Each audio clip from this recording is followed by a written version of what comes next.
Hello friends, my name is Ramasu. Today we shall discuss about topic the monitor stakeholder engagement process. Friend, today's topic is very interesting, especially if you have interest in project management or you are planning to give exam or PMP in near future. So let's just start. First of all, I would request to please subscribe to my YouTube channel and click on the bell option as well so that my new videos can reach to you, and also you can follow me on the Facebook page as well. Friend, a stakeholder is a very important knowledge area as defined in the PMBOK guide, project management body of knowledge.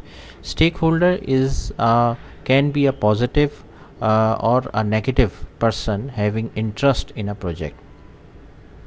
Positive means that he may get some benefit from the project, and negative means that maybe his interest or stake is affecting from the implementation of a project. So basically, when we talk about monitoring stakeholder engagement, that means basically we are referring to the involvement of the stakeholders in terms of check and balance. Check and balance means that we have to check that whether the expectations, requirements, influence, or the impact of the stakeholder is managing properly or not. For example, if you notice that the issues which basically stakeholders are informing, so if it's not properly addressing, so we have to take some action. For example, being a project manager, if you attend the status meeting and the customer are saying that they are not properly receiving the status of the project, so what you have to do, you must have to ensure that on a weekly basis these status reports should be sent to all the relevant stakeholders. It is necessary. Or you notice that if the stakeholders requirements are not properly documenting in the scope document, in the requirement specification or functional specification, so you must have to ensure whatever the issues, whatever the problems they are facing, stakeholders, so you must have to ensure that they are properly monitored. And monitoring means that the proper action should be taken if they have some problem, issues, or their impacts are not properly influence is not properly managing. When we talk about the PMBOK guide, friend, we knows that PMBOK guide has defined the inputs, output, tools and techniques, and output for every process. So here first input for this process is project management plan, which could be include the risk management plan, the requirement management plan, etc. So these sorts of plans should be considered as a input for this process. Then project documents like the issue log, the assumptions, constraints, work performance data is another input. That means the performance of the stakeholder engagement, the influence of the stakeholder engagement should be monitored, should be mentioned here. The enterprise environmental factor means the culture of our organization, that which type of organization it is, how a stakeholder behave normally here. So basically, whenever we talk about enterprise environmental factor, basically we are referring to the culture of the organization, a general behavior, a general culture of an organization. Then organizational process assets means the documents, the assets of an organization, like for example the lesson learned documents, the estimates, or the stakeholder register of previous projects.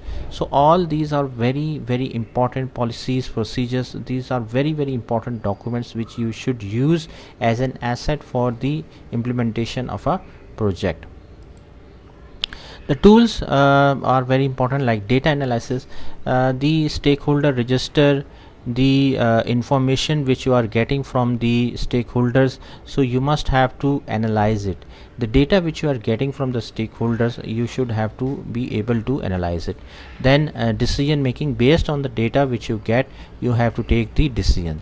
Data representation is another tool here. Data representation means the stakeholder information should be properly represent in terms of Excel, in terms of PowerPoint presentations, Microsoft Word documents. It should be properly documented and represented somewhere. Communication skills is a very very important tool here. Why? Because see, whenever you are sitting with the stakeholder, through communication skills you can get so many important information. Like for example, if you are sitting with them, talk with them, try to get insight that how they are feeling about the implementation of a project. For example, if you ask the important stakeholder like the project manager from the customer side, you may ask that how he is feeling about the implementation of project.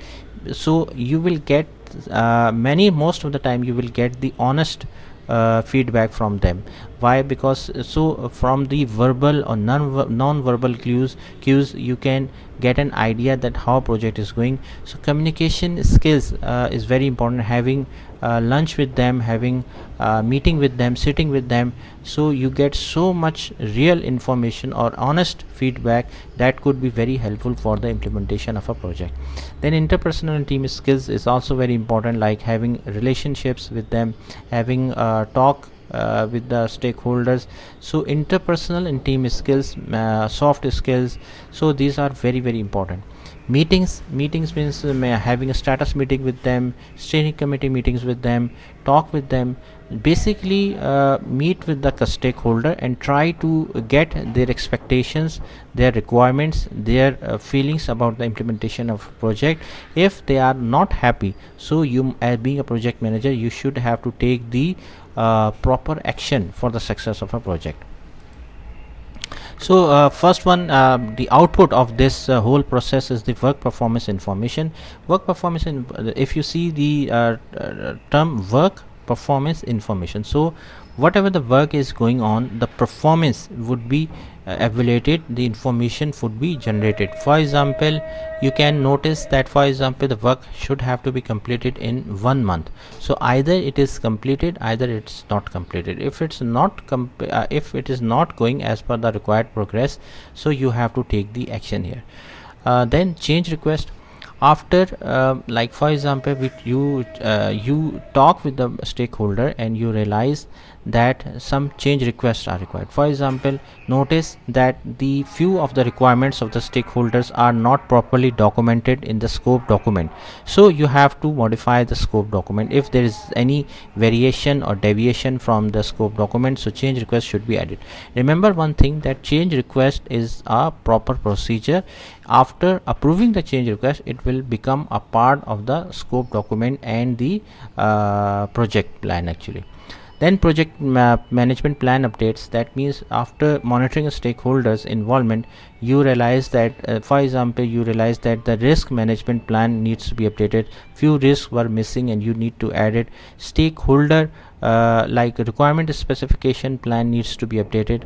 Another output of this process is project document updates. Like for example, lesson learned document needs to be updated.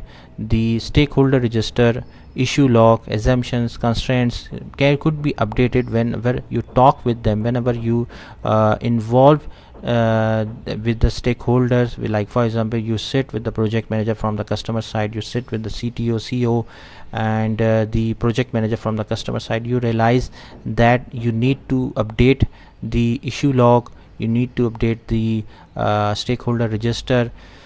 So basically, friend, as a whole we can say the stakeholder is very very important person in the implementation of a project. If you could manage the stakeholder, you could manage the success of a project. If you could not manage the stakeholder, you will definitely, the project will become a failure.